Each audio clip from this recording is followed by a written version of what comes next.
लगता है मेरी गाड़ी में खराबी आ गई, लगता है इसका एवरेज कम हो गया है। यार भैया देखोगे जरा इसके एवरेज को क्या हो गया है। तुझे पता है मेरे फेवरेट प्लेयर का एवरेज कितना है टेस्ट क्रिकेट में? दोस्त तुझे पता है कि मेरा मंथली खर्चा कितना हो जाता है ऑन एन एवरेज?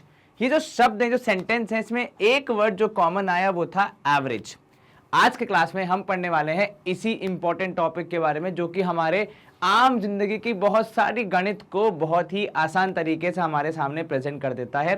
स्वागत है आपका मैनेट ब्रेन्स पे। मैं हूं आपका maths mentor Rahul. Good morning, good afternoon, good evening, whenever you are enjoying this session. Students, Magnet Brains एक ऐसा प्लेटफॉर्म है जो कि आपको किंडरगार्टन से लेकर 12th तक का सारा एजुकेशन प्रोवाइड कराता है एब्सोल्युटली फ्री ऑफ कॉस्ट। आप हमारे सारे लेक्चर्स और वीडियोस देख सकते हैं हमारे यूट्यूब चैनल से, या फिर हमारी वेबसाइट से, या फिर हमारी ऐप से भी। तीनों में से किसी भी माध्यम को कितने भी दिनों तक यूज करो, कुछ भी पे नहीं करना पड़ता है। चलिए, तो जब ये सेशन स्टार्ट हो रहा था तो मैंने 3 सेंटेंस बोले। पहला कि लगता है मेरी गाड़ी का एवरेज थोड़ा कम हो गया है, या फिर लगता है मेरी गाड़ी आजकल एवरेज कम दे रही है। दूसरा, तुझे पता है कि मेरे फेवरेट प्लेयर का टेस्ट क्रिकेट में एवरेज कितना है। तीसरा, यार मेरा monthly expenditure on an average ज्यादा हो रहा है। 3 sentence, 3 words, average average average. और आज हम इस क्लास में यही सेंटेंस, यही वर्ड जो है एवरेज, इसके बारे में थोड़ा सा स्टडी करने वाले हैं, क्योंकि ये है आपकी कक्षा 11वीं के अप्लाइड मैथ्स के क्वांटिटेटिव एप्टीट्यूड वाले पूरे सेक्शन का पहला चैप्टर, जिसका नाम है एवरेज। ठीक है, अब ये देखो, एवरेज जो है, मतलब कई बार ऐसा होता है ना कि एक बहुत ही बड़ा जो मिथ है, जो हम कहते हैं कि जो अच्छे बच्चे होते हैं वो पीसीएम लेते हैं, मतलब बेसिकली क्या इन साइंस या फिर बायोलॉजी। जो एवरेज बच्चे हैं वो कॉमर्स विद मैथ्स लेते हैं, जो बिलो एवरेज हैं वो फिर कॉमर्स विद अदर सब्जेक्ट लेते हैं, कॉमर्स विद अदर सब्जेक्ट, जो कि बहुत ही गलत बात है ऐसा कहना किसी भी विद्यार्थी के बारे में, क्योंकि अगर अंकों से आप जांचोगे तो थोड़ा सा अनफेयर होता है कि कौन सा विद्यार्थी का किस क्षेत्र में रुचि है। ऐसे बहुत से लोग हैं जो 10th तक स्ट्रगल करते हैं, लेकिन 11th में आके कॉमर्स पढ़ के या फिर ह्यूमैनिटीज पढ़ के, उनके फेवरेट सब्जेक्ट्स पढ़ के, जो उनको अच्छे लगते हैं वो सब्जेक्ट पढ़ के बढ़िया टॉप मार जाते हैं। चलिए, ये तो हो गई हमारे आपके दुख दर्द की बात। अब आ जाते हैं असल टॉपिक पे कि एवरेज होता क्या है। ठीक है, तो देखो, मोटा माटी एवरेज का जो कॉन्सेप्ट है वो हम जीवन में तब यूज करते हैं जब हमारे पास किसी पर्टिकुलर चीज के बारे में बहुत सारा डेटा है। ठीक है, और हमें उस डेटा के 2-3 सेट्स अवेलेबल हैं और हमें फिर उन्हें कंपेयर करना हो। फॉर एग्जाम्पल अगर आप जिस स्कूल में पढ़ते हैं वहां पे 10वीं के मान लो 5 सेक्शन है। ठीक है, हर एक क्लास में 40-40 बच्चे। ठीक है, अब अगर प्रिंसिपल सर या प्रिंसिपल मैडम मुझसे बोल दे, मान लो मैं ही स्कूल का टीचर हूं, मुझसे बोल दे कि मुझे अब बताओ कि किस क्लास का मैथ्स में परफॉर्मेंस अच्छा है या बुरा है। ठीक है, तो मैं अब कैसे बताऊंगा? क्या मैं 40-40 बच्चों की 5 लिस्ट लेके प्रिंसिपल के पास जाऊंगा कि देख लो साहब ये है पूरा लेखा जोखा? वो मुझे कमरे से क्या करेंगे? बोलेंगे गेट आउट, गेट लॉस्ट बोल देंगे कि तुम निकल जाओ। इतना टाइम तो मेरे पास नहीं है कि मैं 200 बच्चों का एक एक का स्कोर देखूं। ठीक है, तो वो मुझे क्या बोलेंगे कि कुछ ऐसा नंबर लाके दो जो कि उस क्लास को रिप्रेजेंट करे। ठीक है, तो मैंने बहुत सोचा, फिर मुझे याद आया कॉन्सेप्ट ऑफ एवरेज, जिसको हम एक स्टैटिस्टिक्स की भाषा में मीन भी बोलते हैं। ठीक है, जो कि पूरे डेटा को समराइज करके हमें एक वैल्यू दे देता है जो उस पूरे डेटा को रिप्रेजेंट करती है। अब मैं क्या करूंगा? मैं 5 सेक्शन का मैथ्स का एवरेज स्कोर निकालूंगा और अपने प्रिंसिपल के सामने जाके रख दूंगा कि देखो सर ये है इसका एवरेज, ये है इसका एवरेज, ये इसका एवरेज है। अब आप देख लो कौन सी क्लास बेटर परफॉर्म कर रही है, कौन सी क्लास में थोड़ा और काम करने की जरूरत है। ठीक है, यही पूरा मामला यहाँ पे भी चलता है। अब देखो यहाँ पे एक अच्छा एग्जांपल दिया है मेरे फेवरेट प्लेयर का। तो भैया वैसे तो मैं क्रिकेट का फैन हूँ, चाहे विराट हो चाहे धोनी हो, कोई भी हो, इंडिया जिताए तो अपन के लिए सब फेवरेट है। चलो यहाँ देखो, ये कह रहे हैं we often hear about term average. For example average score of Dhoni is 46। Cricket में तो बहुत कॉमन है। तो भैया average score of Dhoni is 46। तो क्या इसका मतलब है कि हर मैच में जब धोनी बैटिंग करने जाएगा तो एग्जैक्ट 46 रन मारेगा और उसके बाद आउट हो जाएगा कि नहीं अब मैं नहीं खेल रहा, मेरा एवरेज पूरा हो गया? ना, धोनी भैया ने लगभग 300-350 वनडे खेले। ठीक है, किसी मैच में उन्होंने 180 मारा है, 183 आपको नहीं याद होगा, तब आप बहुत छोटे होगे, शायद पैदा हुए होगे तब उसके आसपास। और किसी मैच में, जैसे अभी रिसेंट उनका जो मैच हुआ सीएसके के खिलाफ, सीएसके का गुजरात के खिलाफ, तो उसमें वो 0 पे आउट हो गए। किसी मैच में 183, किसी में 0। तो अगर 300 350 मैचेस उन्होंने वनडे के खेले, बाकी तो छोड़ ही दो, लगभग 700-800 मैच होंगे उनके, तो क्या वो सारे मैचेस में एक बराबर स्कोर बनाते? नहीं। पर अगर मुझे उनका पूरा करियर एक शब्द में या एक नंबर में अगर समराइज करना हो तो मैं क्या कर दूंगा, मैं उनके स्कोर्स का एवरेज निकाल दूंगा कि लगभग जब भी वो बैटिंग करने जाते हैं ऑन एन एवरेज 46 रन मार के आते हैं। ठीक है, बेसिकली वो समरी होता है उस पूरे बड़े डेटा सेट का, जो कि उस डेटा सेट को रिप्रेजेंट करता है। ठीक है, ये समझ में आया आपको? देखो यहां पे लिखा है, it simply means that on an average he scores 46 run, वही जो हम बात कर रहे थे। देखो यहां लिखा भी है, कभी शतक मारेंगे, कभी जीरो पे भी आउट होंगे, भैया दिन दिन की बात होती है। We realize that average is a number that represents the central value of the list of numbers या फिर observations। तो वो जो हमारा लिस्ट ऑफ नंबर्स है या जो हमारा डेटा है उसकी सेंट्रल वैल्यू बताता है आपको एवरेज। और एवरेज में भी और आप आगे जाओगे तो आपको वेटेड एवरेज पढ़ना है और एवरेज स्पीड, एवरेज वेलोसिटी का कॉन्सेप्ट भी पढ़ना है, जो कि एप्लीकेशन है इसी कॉन्सेप्ट के, वो हम नेक्स्ट सेशन में कंटिन्यू करेंगे। आज हमारा फोकस रहेगा एवरेज के टॉपिक पे। ठीक है, आपको भी इसी बात का ध्यान रखना है। अच्छा टॉपिक है और जो कॉम्पिटिटिव एग्जाम्स हैं उसमें भी काफी हद तक पूछा जाता है। तो हम में से बहुत लोग, पता है क्या होता है कि पता तो होता है अभी, मतलब 9वीं 10वीं में भी आप करके आए हो ऐसे क्वेश्चन, पर तब जब आप बड़े हो जाते हो तो भूल जाते हो। तो भूलना नहीं है चीजों को। ठीक है, अब यहां देखो क्या लिखा है, यदि आपके पास n ऑब्जर्वेशन है जो कि कुछ इस प्रकार यहां पे मेंशन्ड है। ठीक है, तो जब आप इनका एवरेज निकालेंगे तो कैसे निकालेंगे, तो इन सारी ऑब्जर्वेशंस को ऐड कर लिया जाएगा, फिर इनकी संख्या से डिवाइड कर दिया जाएगा। ठीक है, अच्छा एक बात का ध्यान रखना, मान लो अगर आप जैसे धोनी की बैटिंग का एवरेज निकाल रहे हैं फॉर एग्जांपल, और उसमें कहीं कहीं उसने जीरो भी बनाया है, तो वो आप ऊपर भी लिखेंगे और नीचे भी काउंट होगा। ये मत करना कि ये तो जीरो है ये तो काउंट ही नहीं होगा, ना, ऐसा नहीं होता है। ठीक है, तो नंबर ऑफ ऑब्जर्वेशन जब भी आप निकालोगे यहाँ पे एंड ऊपर जब आप करोगे तो भले ही कोई वैल्यू जीरो हो उसको आप ऊपर भी लिखोगे और नीचे काउंट भी करोगे एन में। ठीक है, जैसे यहाँ पे लिखा है देखो, average is equals to sum of all observations upon number of observations. ठीक है, अब ये देखो लिखा है note, average is also known as mean. Average का दूसरा नाम क्या है? मीन है। ये आपको क्यों समझना है? क्योंकि भैया बहुत बार एग्जाम में सवाल आएगा कि भैया मीन निकाल दो। अब आप सोच रहे हो यार सर ने तो पढ़ाया नहीं है मीन, यार कैसे सर हैं, कुछ पढ़ाते ही नहीं है, आधे टॉपिक पढ़ाए आधे नहीं पढ़ाए, जबकि सर जी पढ़ा चुके हैं। बस यही बात है कि हमें वो क्लिक नहीं हुआ, हमें वो याद नहीं रहा कि एवरेज और मीन एक ही चीज के दो अलग अलग नाम हैं। तो कृपा करके याद रखें, अन्यथा एग्जाम में आप किसी और के माता पिता को याद करेंगे कि अरे यार सर यार कैसे टीचर हो यार। ठीक है, तो ऐसी गलती ना करें, ना खुद भूलें और ना किसी और के माँ बहन को याद करें। चलिए आगे बढ़ते हैं। अब यहाँ पे देखो पहला ही एग्जाम्पल आपके समक्ष आ गया, क्योंकि जितना ज्यादा इसको सॉल्व करोगे उतना बेहतर ये समझ में आएगा। एग्जाम्पल 1 हमसे कह रहा है find the average of first 10 natural numbers. ठीक है, पहले 10 नेचुरल नंबर्स का आपको एवरेज निकालना है। ठीक है, तो यहाँ पे अगर आप देखोगे आपका जो डेटा होगा वो क्या होगा, तो आपका जो डेटा होगा जिसका एवरेज निकालना है वो स्टार्ट होगा 1 से। क्यों भैया? क्योंकि गुरुजी इसमें लिखा है नेचुरल नंबर, तो वो 1 से ही तो शुरू होते हैं, उसके अलावा 0 से शुरू होंगे तो होल नंबर हो जाएंगे। तो 1 2 3 ऐसे करते करते पहले 10 में कहां तक जाओगे आप? 10 तक जाओगे। ठीक है, अब इसका एवरेज निकालने के लिए हमें करना पड़ेगा इनका एडिशन।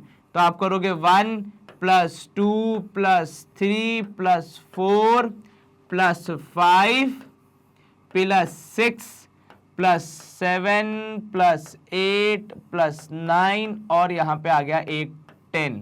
ठीक है, ये हो गए, देखो गिन के कितने, पहले 10 नेचुरल नंबर तो हो गए, होल डिवाइड बाय कितने ऑब्जर्वेशन है? 10।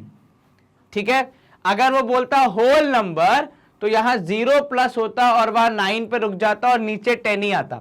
ठीक है, इस बात का आपको ध्यान रखना है। तो एवरेज इक्वल्स टू यहां पे आ जाएगा, अब ऊपर आप एडिशन करेंगे तो देखिए कैसे होगा, सब 1 + 9 हो जाएगा 10, 2 + 8 10 हो गया 20, 3 + 7 हो गया 30, 6 + 4 हो गया 40, एक ये 10 50 और एक ये 5 55 डिवाइड बाय 10। अब डिवाइड करना है 10 से, बहुत ही आसान हो जाएगा, आंसर आएगा 5.5। 5। क्लियर है ये? हाँ जी सर, कहीं कोई दिक्कत तो नहीं? बिल्कुल नहीं सर। अब आप देखोगे भी तो हमने जो डेफिनेशन पढ़ी है उसमें एवरेज को आपने क्या कहा है, उसमें आपने लिखा है कि भैया एवरेज इज, कहां गया, ये रहा, central value of the list of numbers, central value of list of numbers. अब यहां पे आप खुद भी इमेजिन कर लो 5.5 के इस तरफ 1 2 3 4 5 वैल्यू, 5.5 के उस तरफ 6 7 8 9 10 5 वैल्यू, तो 5 वैल्यू दोनों तरफ। दूसरी बात 5.5 की 5 से दूरी 0.5, 5.5 की 6 से दूरी 0.5, मतलब कुल मिला के ये बिल्कुल एग्जैक्टली सेंट्रल वैल्यू है हमारे इस डेटा सेट की। Is this clear? हाँ जी सर, कहीं कोई दिक्कत तो नहीं? बिल्कुल नहीं सर, आसानी से हो गया, बहुत ही सिंपल सवाल था। अब देखो एग्जाम में आपको, क्योंकि अब आप 11th में आ गए तो सवाल ऐसे कुछ आएंगे, the average of 4 numbers is 80। ठीक है, तो आपको क्या दिया, आपको दिया कि एवरेज है 80, एवरेज है 80, उसमें से 3 ऑब्जर्वेशन दिए आपको, तो आपको 3 ऑब्जर्वेशन दिए हैं, कितने, कौन कौन से दिए? आपको बोला है कि भैया x1 की वैल्यू है 80, x2 की वैल्यू है 90, x3 की वैल्यू है 100। अब आपको x4 निकालना है, कितना होगा? ठीक है, चलिए ये तो हो गई गिवन जानकारी। अब इसके बाद निकालो कैसे, सॉल्व कैसे करोगे इसको? तो सर सॉल्व ऐसे करेंगे कि एवरेज का जो डेफिनेशन है वो होता है sum of observations upon number of observations. ठीक है, तो sum of observation upon number of observation. अब ये समझो एवरेज कितना है, एवरेज है 80 दिया हुआ है। ठीक है, सम ऑफ ऑब्जर्वेशन में होगा 80 प्लस 90 प्लस 100 प्लस x4, मतलब चौथी वैल्यू हो गई यहाँ पे अपने डेटा सेट की, होल डिवाइड बाय 4। अब ये 4 मल्टीप्लाई होगा तो 8 8 4 32 320, इन सबको अगर आप ऐड करोगे तो ये हो जाएगा, देखो कितना, 8 और 8 16 17, तो 270 270 प्लस x4। ठीक है, एक बार दोबारा चेक कर लो, 8 और 8 16 1 17 17 और 10 हो गया 27। ठीक है, तो ये 270 जाएगा सब्ट्रैक्शन में, तो 320 minus 270 is equal to x4। चलिए अब इनको आप माइनस करेंगे तो आपका जवाब आएगा 50 is the value of x4। तो जो चौथी ऑब्जर्वेशन है, जो 4th नंबर है वो है 50। Is this clear? कैसे सॉल्व किया आपने? हाँ जी सर, इसमें हमने फॉर्मूला में थोड़ा सा उल्टा काम किया, मतलब आंसर हमें पता था लेकिन चौथी वैल्यू पता नहीं थी, तो हमने सॉल्व करके वो वैल्यू पता लगाई। ठीक है, 2 नंबर का ये बढ़िया सवाल, एग्जाम में ऐसे सवाल आने के चांसेस ज्यादा हैं, क्योंकि ये आपको थोड़ा सा कंफ्यूज भी करते हैं बहुत बार, अगर आपके बेसिक्स क्लियर नहीं है तो। अब ये देखो, the average score of a batsman for first 8 innings is 75 runs. ठीक है, if he scores 80 and 109th and 10th inning respectively, find the average score of 10 innings। ठीक है, तो देखो यहाँ पे क्या बोल रहा है, यहाँ पे बोल रहा है एवरेज ऑफ 8 innings कितना है, एवरेज ऑफ 8 innings आपको दिया हुआ है कितना, 75। अब मुझे एक बात बताओ, 8 इनिंग का एवरेज निकाला कैसे होगा? तो सर एवरेज निकालो होगा, average equals to sum of observations, ठीक है, अपॉन नंबर ऑफ ऑब्जर्वेशंस। ये जनरल फॉर्मूला है। ठीक है, अब इसको मैं यहाँ पे रखूं, मतलब हमारे यहाँ पे जो सवाल है उसके हिसाब से अगर मैं इसको क्या करूं, कस्टमाइज करूं, तो मैं क्या लिखूंगा? सर उस केस में हम लिखेंगे यहाँ पे एवरेज की जगह 75। ठीक है, यहां पे हो गया सम ऑफ रन्स इन 8 इनिंग्स। ठीक है, sum of runs in 8 innings, यही तो है ना भैया, यही तो हुआ होगा, है कि नहीं सर? हाँ जी सर, होल डिवाइड बाय कितना सर, होल डिवाइड बाय 8। चलिए 8 जाएगा 75 में मल्टीप्लाई होने, तो यहां पे आपने लिखा 75 इंटू 8 इज इक्वल टू, यहां पे लिख दिया S8, basically some of 8 observations या सम ऑफ रन्स इन 8 इनिंग्स। चलिए ठीक है, अब यहां पे देखिए 75 इंटू 8 करना है, 8 5 40, 0 यहां 4 ऊपर। ठीक है, फिर 7 8 56, ये हो जाएगा 600, 600 इज इक्वल टू S8। अब ये तो हो गया एक पार्ट। इस सवाल में दूसरा पार्ट भी होगा जहां पे हमें नया मीन निकालना है, तो वहां पे आप निकालोगे मीन फॉर 10 इनिंग्स। ठीक है, तो फिर से आप लिखोगे यहां पे एवरेज फॉर 10 इनिंग्स, तो average for 10 innings would be sum of runs, ठीक है, इन 10 इनिंग्स, ठीक है, होल डिवाइड बाय कितना sir, this is divided by number of innings. कितनी इनिंग्स हैं सर, 10 हैं। तो देखो यहाँ पे एवरेज तो आपको निकालना है, तो उसको आप केवल एवरेज ही लिखोगे। सम ऑफ रन्स इन 10 इनिंग्स कैसे निकालोगे, तो सर 8 का आपके पास 600 पहले से है, 9वीं और 10वीं का आपने यहाँ पे अभी लिखा है 80 और 100, होल डिवाइड बाय यहाँ पे हो जाएगा 10, क्योंकि अब इनिंग्स हो गई हैं 10। पहले का 600 कहां से आया, वो जो 8 इनिंग्स थी पिछली, 80 और 100 9th और 10th इनिंग का, जो कि इसमें इंक्लूडेड नहीं था क्योंकि ये तो 8 इनिंग्स तक का था, तो 9 10th का अब जुड़ गया। तो आपका एवरेज अब क्या बन जाएगा, तो भैया एवरेज बन जाएगा अब हमारा, ये हो गया देखो कितना 780 डिवाइड बाय 10, तो मतलब आपका एवरेज बढ़ के कितना हो गया, एवरेज हो गया 78 रन्स। ये क्लियर है। तो बाकी की 2 इनिंग से उन जनाब के एवरेज को काफी फायदा हुआ, क्योंकि अब उनके रन हो गए 78 on an average as compare to 675 in the first 8 innings. ठीक है, पहले 8 इनिंग्स में 75 था, अब 3 से बढ़ के कितना हो गया, 78 हो गया। इज दिस क्लियर, कहीं कोई दिक्कत तो नहीं, बिल्कुल नहीं सर, आराम से हो गया, ऐसी कोई खास दिक्कत तो आई नहीं अपन को। अपन ने यहाँ पे करके देख लिया, 8 5 40, 4 ऊपर 7 8 56, तो 4 600। ठीक है, 78 रन भैया के हैं यहाँ पे, कितने एवरेज स्कोर है 10 इनिंग्स का। ठीक है, क्लियर हो गया, ये कहीं कोई दिक्कत तो नहीं, बिल्कुल नहीं सर, आराम से स्क्रीन क्लियर करेंगे अपन, हो गया। चलो अब यहां देखो, 4th क्वेश्चन क्या बोल रहा है, the average marks of 15 students is 45। ठीक है, चलो यहां पे हमने लिखा पहले क्या कि average of 15 students is how much, is 45। ठीक है, चलिए आगे पढ़िए। If average marks of first 8 students, तो एवरेज ऑफ फर्स्ट 8, ठीक है, तो 15 में वो 8 भी होंगे, उनका कितना है, उनका है 48। क्यों, क्योंकि ऑब्वियस सी बात है फर्स्ट 8 है तो मार्क्स थोड़े ज्यादा आए होंगे।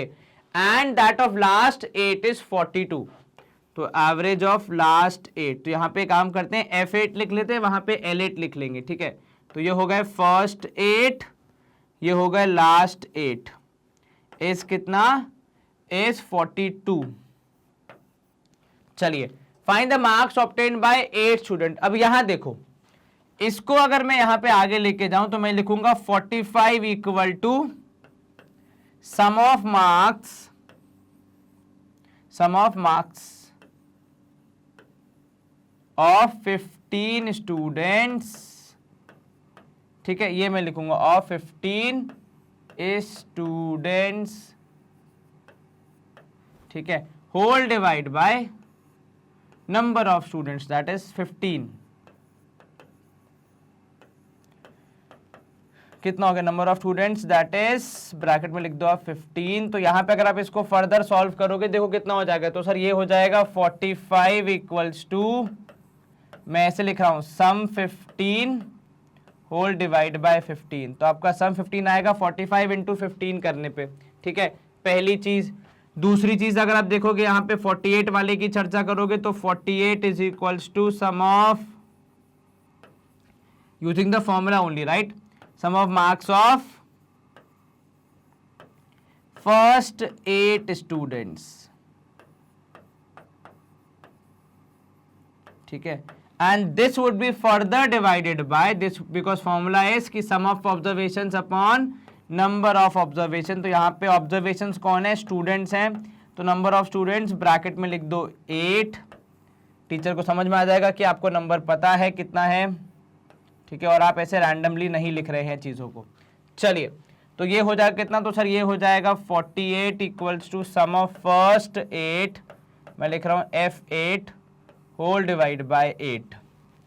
इसके बाद अगर मैं तीसरे वाले की बात करूं तो वहां पे क्या होगा, वहां पे हो जाएगा 42 इक्वल्स टू कितना, सर ये हो जाएगा सम ऑफ मार्क्स, और अब की बार किसके, लास्ट 8 के हैं।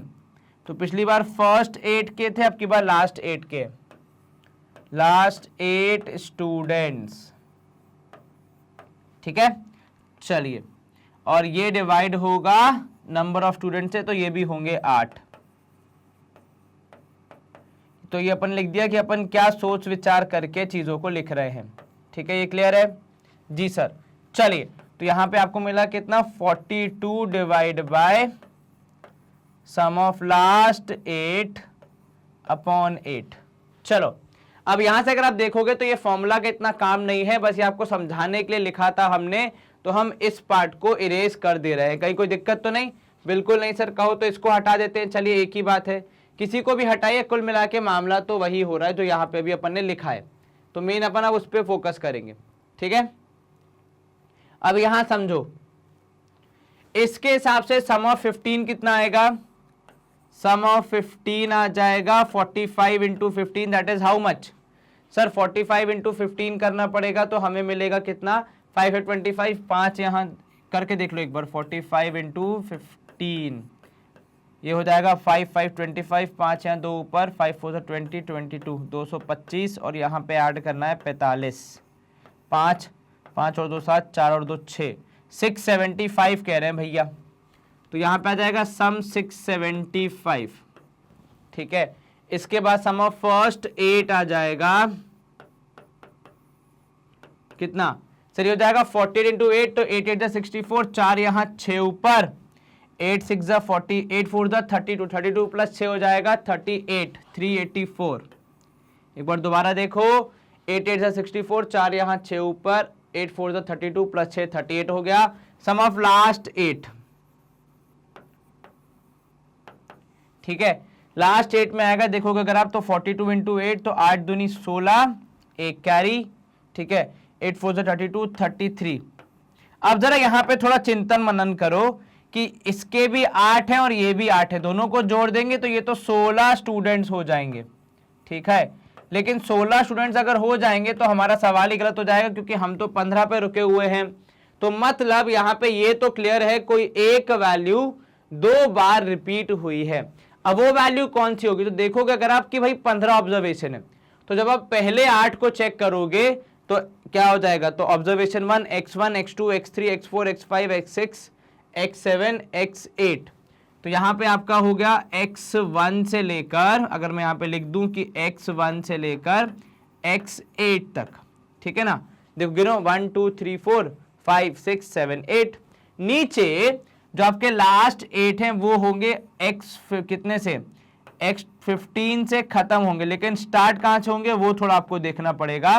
तो 15 14 13 12 11 10 9 8, तो ये हो रहे हैं x8 से स्टार्ट। अब now I am not surprise because I can see x8 being repeated in both, ठीक है। तो बेसिकली यहां पे जो रिपीटेशन हो रहा है वो किसका हो रहा है, वो x8 का हो रहा है, इसलिए ये 16 होके यहां पे दिख रहे हैं। तो कुल मिला के अब अगर मुझे निकालना है यहां पे अपना सम, तो इन सबको ऐड करना पड़ेगा। इन सबको जब हम ऐड करेंगे तो यहां पे भी एडिशन हो जाएगा, तो 384 प्लस 336 हम करेंगे, ठीक है। तो हमें क्या मिलेगा, तो सर 6 4 10, ठीक है। तो अब लिखोगे यहां पे नाउ 6 4 10, 8 और 3 11, 1 12, 1 कैरी, 3 और 3 6 1 7, 720 आया, ठीक है। अच्छा, अब ये समझना भैया, ये पहले के 8 ये बाद के 8, अगर ऐसा हो रहा है मतलब कुछ ना कुछ रिपीट हो रहा है। तो यहां पे आप क्या लिखोगे, यहां पे आप लिखोगे x1 से लेकर x15 तक प्लस x8, ये एक एक्स्ट्रा वाला है जो कि यहां पे हमने दिखा दिया। अब x1 से लेकर x15 तक हमारे पास पहले से है 675 plus x8 is equal to 720। अब आप क्या करेंगे, इसको वहां भेज देंगे माइनस करने के लिए, तो कुल मिला के जोड़ घटा के x8 की वैल्यू कितनी आएगी, तो सर x8 आएगा यहां पे अगर हम देखेंगे तो माइनस करने पे 20 और 25 हो गया 45, 45 आएगी आपके x8 की वैल्यू। मतलब जो 8th ऑब्जर्वेशन है वो 45 ही है। मुझे कैसे पता चला, क्योंकि भैया मैंने पूरा सॉल्व किया, मुझे ये तो क्लियर था कि कुछ रिपीट होगा, पर क्या होगा ये क्लियर नहीं था, वो अभी हमने यहाँ पे क्लैरिफाई कर लिया। हो गई ये बात, फैसला समाप्त हो गया, सवाल समाप्त हो गया बढ़िया से एकदम, आपको अंडरस्टैंडिंग बनी क्यों रिपीट हो रहे थे, क्योंकि पहले 8 और लास्ट के 8 अगर गिनोगे तो एक वैल्यू दोनों जगह पे आ रही है, इसीलिए उन दोनों का सम भी टोटल सम से ज्यादा आ रहा था, और जो ज्यादा था, जो गैप था, वही हमारा एक्स्ट्रा वाला ऑब्जर्वेशन का वैल्यू था। चलिए question number 5, in an examination the average marks scored by a class of 40 students was calculated as 72.5। तो आप बोलोगे यहाँ पे एवरेज ऑफ 40 इज 72.5। चलिए, it was detected that the marks of one student were wrongly copied as 48 instead of 84। अरे रे रे मोरी मैया, 48 नंबर दे दिए 84 की जगह। अब आपको निकालना है करेक्ट एवरेज। कैसे निकालोगे सर? एवरेज का फॉर्मूला होता है सम ऑफ ऑब्जर्वेशंस, ठीक है, अपॉन नंबर ऑफ ऑब्जर्वेशंस। ये हो गया, यहां पे आपने लिख दिया, और ये है किसके बराबर? ये आपको देता है एवरेज। तो यहां पे अगर आप देखोगे तो आप सम तो अभी निकाल नहीं सकते, तो सम वुड अपॉन आपकी संख्या है 40 और आपका एवरेज है 72.5। क्लियर है ये बात? हाँ जी सर। अब अगर आपको सम निकालना है तो इस 40 को इस एवरेज में मल्टीप्लाई करना पड़ेगा, तब आपको सम निकलेगा, मिलके आएगा, मतलब आपके पास कि कितना हो रहा है। तो जब आपने यहाँ पे सम निकालने के लिए मल्टीप्लाई करेंगे तो पहली बात तो 40 है, तो वो एक डेसिमल गायब कर देगा, बचा 725 इंटू 4। तो वो कैसे होगा? तो सर ए होगा 5 चौक 20, 0 यहाँ 2 ऊपर, ठीक है, 4 2 8 9 10, 0 यहाँ 1 ऊपर, और सर ये हो जाएगा 7 4 28 29 2900 आ रहा है, 2900 हमारा। एक बार दोबारा चेक करो, 290 आएगा ना वैसे तो 725 इंटू 4 हो जाएगा, क्योंकि जो 0 है वो तो इसमें डेसिमल हटाने में लग गया। 5 चौक 20, 4 2 8 9 10, और ये 7 और 4 28 और 1 29, तो 2900 होगा आपका आंसर। यहाँ पे कितना? 2900। तो ये आपने लिखा 2, यहाँ पे लिखा 9, यहाँ पे लिखा 00। चलिए, ये तो वो सम आया जो कि हमने पहले निकाला था जिसमें गलती थी, ठीक है। तो अब आप यहां पे निकालोगे न्यू सम, ठीक है, या फिर आप लिखोगे यहाँ पे करेक्ट सम, जो भी लिखना है आपको, ठीक है। वैसे करेक्ट सम लिखना ज्यादा बेटर है। तो करेक्ट सम में क्या हो जाएगा? ध्यान से देखो कि पहले 2900 जुड़ा हुआ था, जिसमें जो गलत लिखा है वो भी था। गलत कितना लिखा है? 48। तो जो गलत लिखा है उसको माइनस करोगे और जो सही लिखा है उसे प्लस करोगे, और फिर अपना आंसर बताओगे, ठीक है। तो 2900 में से आप क्या करोगे? इन दोनों को प्लस माइनस करके जो भी वैल्यू आएगी वो 2900 में ऐड कर दोगे। अब यहाँ पे देखो कितना हो जाएगा सर? यहाँ पे अगर हम देखेंगे तो 5 और 3 8 34 और 36 आएगा, ठीक है। 8 में से 4 गया तो 6, सॉरी 14 में से 8 गया तो 6 हो जाएगा, और 7 में 4 गया तो 3, तो 36, 2936 यही होगा ना भैया, ठीक है। अब आपको निकालना है करेक्ट एवरेज, तो आप लिखोगे करेक्ट एवरेज कितना हो जाएगा भैया? तो सर वो हो जाएगा 2936। It would be 2936 divide by how much? Divide by 40, because class has 40 students. अगर आप डेसिमल लगा दोगे तो ये हो जाएगा 293.6 डिवाइड बाय 4। 4 से आप डिवाइड करोगे तो 4 7 28। फर्स्ट थिंग फर्स्ट, ठीक है, 4 7 28। अब यहाँ पे हो जाएगा 13, क्योंकि एक बचेगा माइनस करने पे, 3 नीचे आएगा तो 4 3 12। यहाँ पे देखो 72 था, अपना बढ़ के हो गया 73, क्योंकि एक नंबर आपने कम जोड़ा था, थोड़ा ज्यादा था, तो ऑब्वियस सी बात है एवरेज का बढ़ना लाजमी है। फिर बचा 16, तो आपने लिखा 73.4 मार्क्स जो हैं ये होंगे क्लास का एवरेज। Is this clear? हाँ जी सर, कहीं कोई दिक्कत तो नहीं? बिल्कुल नहीं सर, आसानी से हो गया। चलिए, screen clear. Let's move to next question. Question number 6 है हमारा। यहाँ पे एक और एग्जांपल है जिससे हम और बेहतर समझेंगे हमारे इस कॉन्सेप्ट को। The marks obtained by 15 students in a monthly test are इतने इतने। Find the average of 15 students. चलिए इन सब का एवरेज निकालना है। कैसे निकलेगा एवरेज? सर एवरेज का फॉर्मूला होता है average is equal to sum upon number of observations. तो sum of observations divided by sum of observations divided by number of observations. ठीक है, ये क्लियर हुआ, नंबर ऑफ ऑब्जर्वेशंस। चलिए अब इसको आप देखोगे तो ये कैसा हो जाएगा। तो आपको भैया पहली बात तो एवरेज निकालने के लिए सम करना पड़ेगा, कितना आया, डिवाइड बाय 15 होगा। ये तो 15 है क्योंकि सवाल में दिया हुआ है 15 विद्यार्थी हैं। ठीक है, तो हमें वो मेहनत नहीं करनी है। हाँ, हमें इनको ऐड करने की मेहनत जरूर करनी पड़ेगी। तो यहाँ देखो कैसे करना है, 11 और 9 हो गया 20, तो आपने लिख दिया यहाँ पे 20। 7 और 3 हो गया 10, आपने लिख दिया यहाँ पे 10।